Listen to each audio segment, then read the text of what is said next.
Magandang araw, class! Bago tayo dumako sa ating bagong talakayin, tayo muna ay mananalangin. Almighty God, you are the source of life.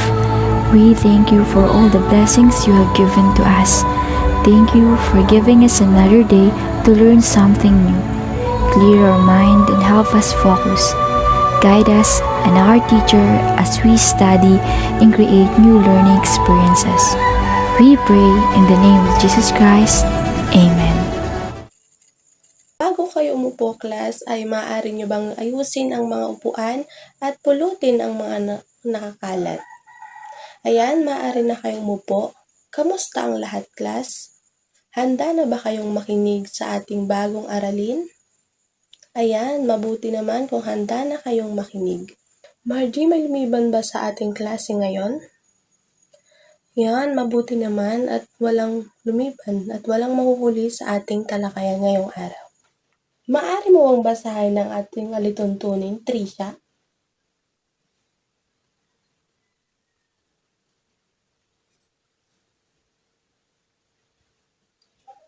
Ayan, bago tayo dumako sa ating bagong aralin, magkakaroon muna tayo ng pagsasanay o pretest. Ngayon, class, ano sa inyong palagay ang epiko? Mia, maaari mo bang sagutin kung iyong alam? Ayan, mahusay. Ano sa inyong palagay ang maikling kwento, class? Dayan, ano ito? Ayan, mahusay at alam nyo ang aking mga katanungan. Bago tayo dumako sa ating bagong aralin, naalala nyo pa ba, class, ang ating nakaraang aralin? Yan, tungkol saan ang ating nakaraang aralin, Dayan? Ayan, ito ay patungkol sa tula. Magaling at naaalala nyo pa ang ating nakaraang aralin, class.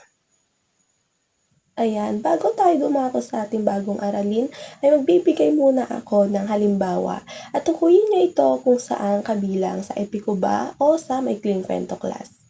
Ngayon, para sa ating una, saan kabilang ang Labaw Donggon? Dayan. Ayan, mahusay. Sa pangalawa, saan kabilang ang Kalupi? Ayan, magaling. Ang Mahabharata. Ayan. Saan kabilang ang Tataselo? Ayan, mahusay. Saan kabilang sa panghuli, saan kabilang ang Ramayana? Magaling at naiintindihan nyo kung saan ito kabilang ang mga aking mga ibinigay na halimbawa. Ngayon, class, ito ang mga elemento ng epiko. Una, panghay. Pangalawa, matalinhagang salita. Pangatlo, sukat. Pang-apat, tindayog. Panglima, tagpuan. Pang-anim, tauhan. At ang panghuli ay ang tugma. Maaari pa ninyong ibigay ang inyong pagpapakulugan rito. Simulan natin sa banghay. Dayan, ano ang inyong pagpapakahulugan rito? Ayan. Ikaw naman, Trisha, sa matalinhagang salita. Ayan, mahusay. Pangatlo, sa sukat. Mikaela. Ayan. Panglima. Maricar. Ayan. Pang-anim, JL. Pang-pito. Mahusay. Alam kong maiintindihan nyo ang ating bagong aralin ngayong araw. Mahusay at nakapagbigay kayo ng inyong konting pagpapahakulugan nito. Ngayon ay may tatlong bahagi rin ang maikling kwento. Ito ay ang simula, gitna at wakas. Maaari pa ninyong ibigay ang inyong pagpapakahulugan dito, class? Ayan, simulan natin sa simula. Josel. Gitna. Jose. At sa pangwakas naman, Jerry. Ayan, mahusay. Alam kong marami kayong maisasagot mamaya sa aking mga katanungan sapagkat ngayon pa lamang ay marami na kayong alam at naibabahagi sa ating klase. Ayan. Ngayon ay tayo nagdadako sa ating bagong aralin, ang epiko. Maaari ba ninyong ibigay ang mga elemento ng epiko class ang inyong mga sinabi kanina? Mahusay. Alam ko, epic ay isang anyo ng panitikan na tumatalakay sa kabayanihan at pakikipagsapalaran ng pangunahing tauhan laban sa kanyang mga katunggali. Ito ay karaniwang naglalaman ng hindi kapakapaniwalang pangyayari tulad ng pagkakaroon ng mga kapangyarihan ng mga tauhan. Tinatalakay din dito ang mga sinaunang paniniwala, kaugalian at mga buwaran ng mga mamayan kung saan nagmula ang mga akda. Ngayon class, ano ang epic? Ayan, mahusay. Ang epic class ay nagmula sa salitang epiko, sa salitang Griego na epos. Na nangahulugang awit, ito ay hinango rin sa salitang epikos, na ibig sabihin naman ay dakilang likha. Class, saan nagmula ang epiko? Ayan, mahusay. Narito ang mga elemento ng epiko. Ang una ay ang banghay. Ito ay ang pagkasunod-sunod ng mga pangyayari. Ito ay maaaring maging payak o komplikado. Ang banghay ng epiko ay nahati lamang sa 5 bahagi. Ang simula, saglit na kasiglahan, kasukdulan, kakalasan at ang wakas. Ngayon class, ano ang 5 bahagi ng banghay ng epiko? Ayan, magaling. Ngayon ay dumako naman tayo sa pangalawa. Ang matalinhagang salita. Ang matalinhagang salita ay ang mga salitang hindi nagbibigay ng direktong kahulugan. Narito ang halimbawa. Ang balat sibuyas, ang ibig sabihin nito ay ang kahulugan nito ay ang mahiyain. Sa mapaglubid na buhangin, ang ito naman ay ang sinungaling. Ngayon ay dumako naman tayo sa sukat at tindayog. Ang sukat ay ang bilang ng pantig sa bawat taludtod sa epiko. May tiyak na sukat na sinusunod. Ito ay ang wawaluhing pantig, lalabindalawahing pantig, at lalabingwaluhing pantig. Ngayon ay dumako naman tayo sa tagpuan. Ang tagpuan ay lugar at oras kung saan nagaganap ang mga pangyayari na apektuhan nito ang takbo ng kwento, kaugalian at desisyon ng mga tauhan. Nagbibigay daan ito upang malinawan ang mga mambabasa sa banghay, paksa at patauhan ng kwento. Ngayon, maaari ba kayo magbigay ng halimbawa ng tagpuan class? Maricar? Ayan, magaling.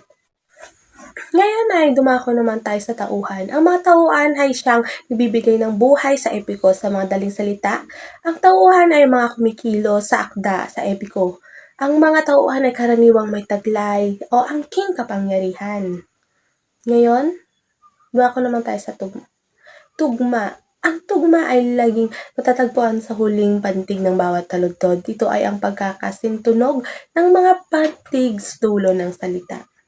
Ngayon, class, maaari bang ibigay ang mga elemento ng epiko? Ayan, magaling. At ngayon, class, ay dumako naman tayo sa mga katangian ng epiko. Ang epiko ay may mga katangian na gumagabay sa mambabasa upang mas madaling mabatid ng mga akdang kanilang binabasa ay kung nabibilang ito sa epiko. Umiikot ang kwento sa mapanganib at pakikipagsapalaran ng mga bayani. Ang epiko ay ginawa upang maging inspirasyon ng mga katutubo para ipaglaban ang tama. Isa rin sa mga katangian ng epiko ang pagkakaroon ng matatalinhagang salita kung saan mapagana ng isip ang mambabasa at sa kung ano ba talaga ang ibig sabihin ng salitang napakaloob sa akda. Narito ang mga ilan sa mga halimbawa ng epiko sa Pilipinas at sa mundo. Ang mga kwentong ito ay nagpapakita ng mga kabubulaslas na pangyayari at nagpapakita ng kabayanihan ng tauhan. Ang Pilipinas class ay mayaman sa panitikan lalo na sa mga pagdating sa epiko. Ang bawat rehiyon sa ating bansa ay mayroong maipagmamalaking sarili nilang kwento at ng kabayanihan at ilan dito ay mababasa mo sa ibaba. Ito ay mga pamagat lamang. Ito ay mga halimbawa ng epiko. Ngayon, nung simulan natin sa epiko ng Luzon, ang biyag ni Lamang na nagmula sa lalawigan ng Ilocos. Hudhud, kwento ni Aligaynon, nagmula naman sa probinsya ng Ifugao.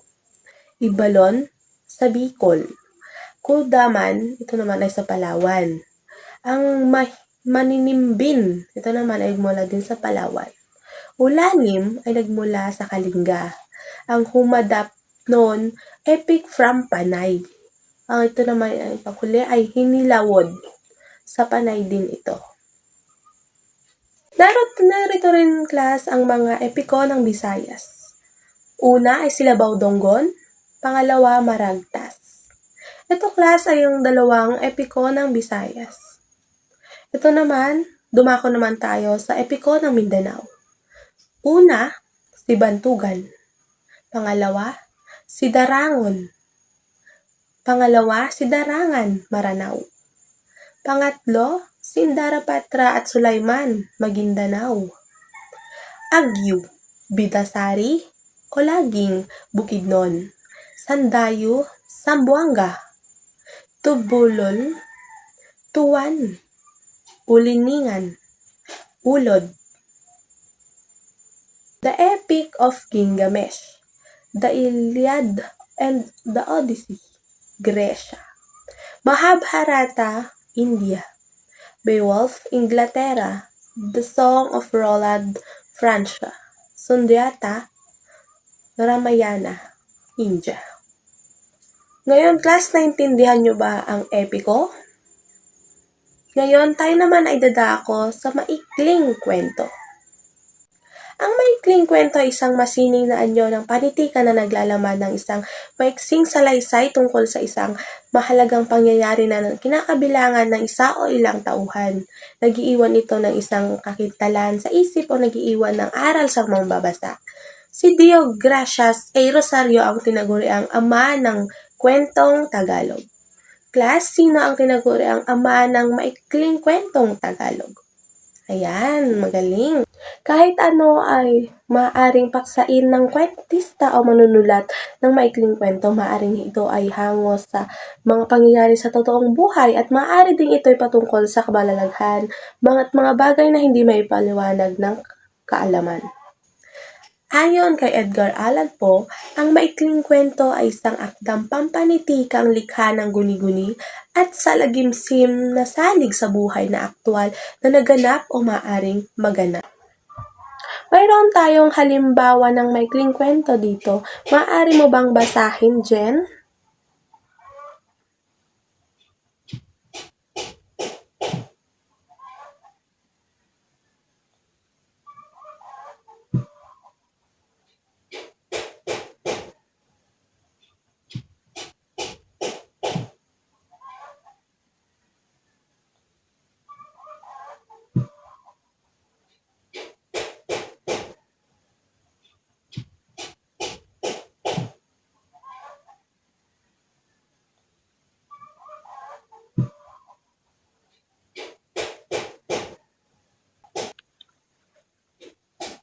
Ayan, sa iyong kwentong binasa, Jen, ano ang iyong mapupulot na aral?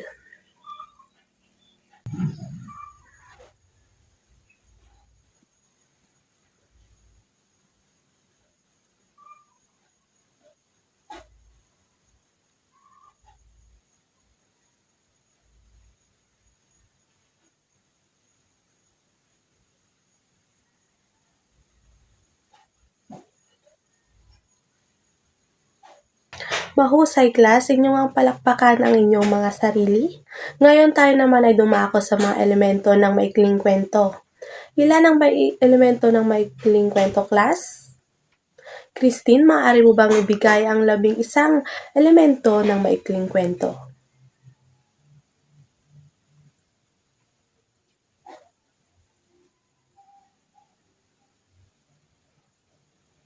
Mahusay, class. Narito na ang mga elemento ng maikling kwento.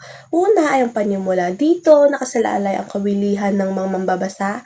Dito rin kadalasang pinapakilala ang mga iba sa mga tauhan ng kwento.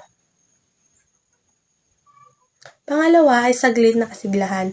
Ito ay naglalahad ng pananandaliang pagtatagpo ng mga tauhang masasangkot sa suliranin. Ito ay ang suliranin. Ito ang problemang haharapin o kinakaharap ng tauhan sa kwento. Pang-apat, ito ay ang tunggalian. Ang tunggalian ay ang mga apat na uri.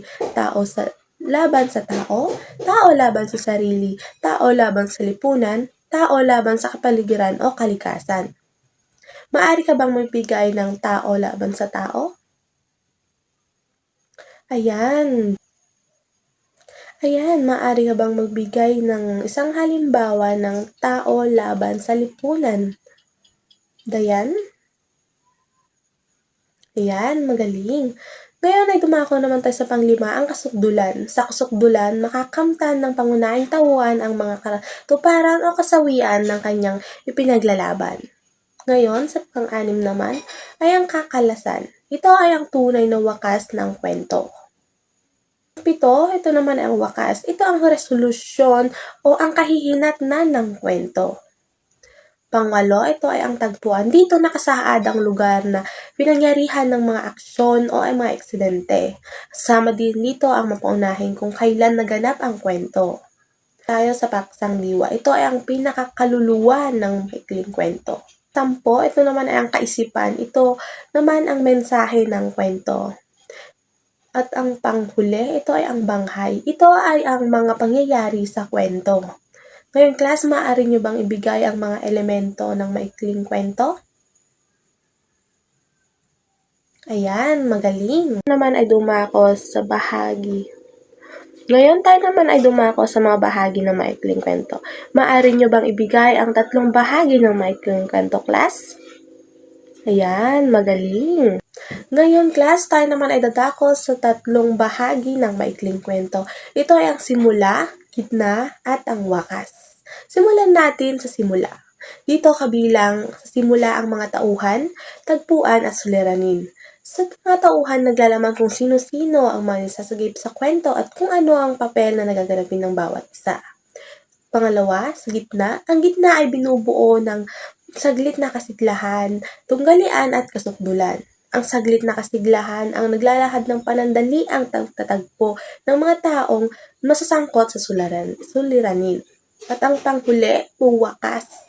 Ang wakas ay ang binubuo ng kakalasan at katapusan. Ang kakalasan ang bahaging nagpapakita ng unti-unting pagbaba ng takbo ng kwento mula sa magiting ng pangyayari sa kasukdulan. At ang katapusan ang bahaging kakabasahan ng magiging resolusyon ng kwento. Ano ang panimula sa maikling kwento, JL? Ayan, mahusay. Ano naman ang wakas sa maikling kwento, Hana? Ayan, magaling. Nyo bang ibigay ang 3 bahagi ng maikling kwento at bigyan ng papakahulugan rito? Dayan? Para sa simula. Ayan, Raisa para naman sa gitna. Ayan, Sippy Bird para naman sa pangatlo o ang wakas. Ayan, mahusay, class, at talagang nakikinig kayo sa ating aralin. Ngayon ay dumako naman tayo sa mga iba't ibang uri ng maikling kwento. May 10 uri ang maikling kwento. Ito ay ang mga iba't ibang uri ng maikling kwento. Una, kwento ng tauhan. Inilarawan dito ang mga pangyayaring pangkaugali-galian ng mga tauhang nagsisiganap upang mabigyan ng kabuuan ng pag-unawa sa kanila ng isang mambabasa. Pangalawa, ito ay kwentong katutubong kulay. Binibigyan din dito ang mga kapaligiran at mga pananamit ng mga tauhan ang uri ng kanilang pamumuhay at hanap buhay ng mga taong nasa nasabing lugar. Pangatlo naman ay kwentong bayan. Inilahat dito ang mga kwentong pinag-uusapan sa kasalukuyang ng buong bayan. Ngayon dumako naman tayo sa pang-apat. Ito ay ang kwento ng kababalaghan. Dito pinag-uusapan ang mga salaysaying hindi kapani-kapaniwala. Panglima, ito ay ang kwento ng katatakutan. Naglalaman naman ito ng mga pangyayaring kasindak-sindak.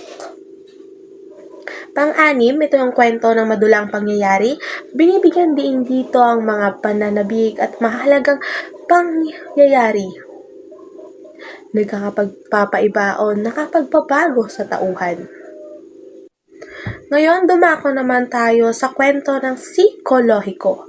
Ito ay ang mga uri ng maikling kwentong bihirang isinulat sapagkat may kahirapan ang paglalarawan ng kaisipan ni pinadarama dito sa mga mambabasang damdamin ng isang tao sa harap ng isang pangyayari at kahalagayan. Ito naman ang pangwalo, kwento ng pakikipagsapalaran. Nasa balangkas ng pangyayari ang interes ng kwento ng pakikipagsapalaran. Dumakang tayo sa kwento ng katatawanan. Ito ay ang nabibigay aliw at nagpapasaya sa mga mambabasa. At ang panghuli, kwento ng pag-ibig. Ito naman ay tungkol sa pag-iibigan ng dalawang tao. Ngayon, class, maaari nyo bang ibigay ang mga 10 iba't ibang uri ng maikling kwento? Maaari nyo sabay-sabay na sabihin ito, class. Ngayon, class, anong uri ng kwento ang nakikilabot at kasindak-sindak na pangyayari? Trisha? Ayan, mahusay. Mahusay. Talagang nakikinig kayo sa ating aralin. Bigyan nyo ng 5 bagsak ang inyong mga sarili. Ayan. Ngayon, kung talagang nakikinig kayo, Mia, saan nagmula ang salitang epiko? Ayan, magaling. Rose, magbigay ng isang elemento at ibigay ang pagpapakahulugan nito. Ayan, magaling. Mia, ano ang 3 bahagi ng kwento? Miracle, ang 3 bahagi ng maikling kwento? Ayan, mahusay. Laika, maaari mo bang ibigay ang iyong sariling pagpapakahulugan sa kwento ng katatawanan? Ayan, magaling. Ngayon, class, ay inyong ilahad ang inyong refleksyon o ibod ang ating pag-aralan gamit ang malikhaing paraan gaya ng paggawa ng poster, video, o spoken word. Maaari kayong mamili sa 3. Maaari poster, video, o spoken word. Ngayon, class, maaari na kayong magsimula. Ibigyan ko lamang kayo ng 5 minuto para gawin ito.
Kung talagang nakinig kayo sa ating bagong aralin ay magkakaroon tayo ng isang pagsusulit, maglabas ng kalahating papel at sagutan ang mga tanong. Maaari mo bang basahin ang panuto? Maaari na kayo magsimula, class.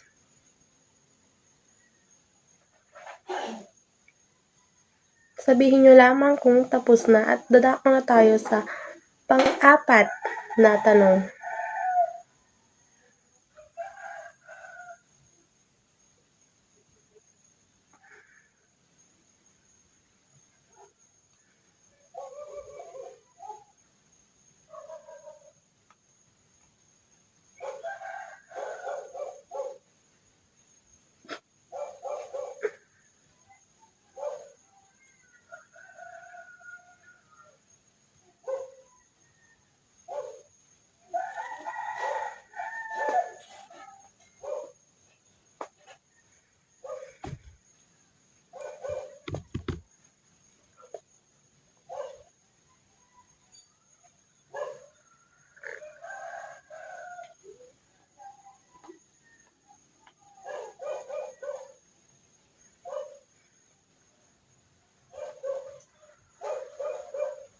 Tapos na ba, class?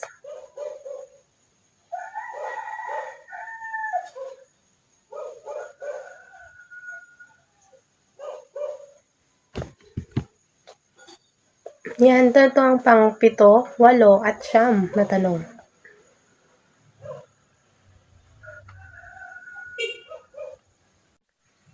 Tapos na ba, class? Maaari nyo na ipasa paharap ang inyong mga papel.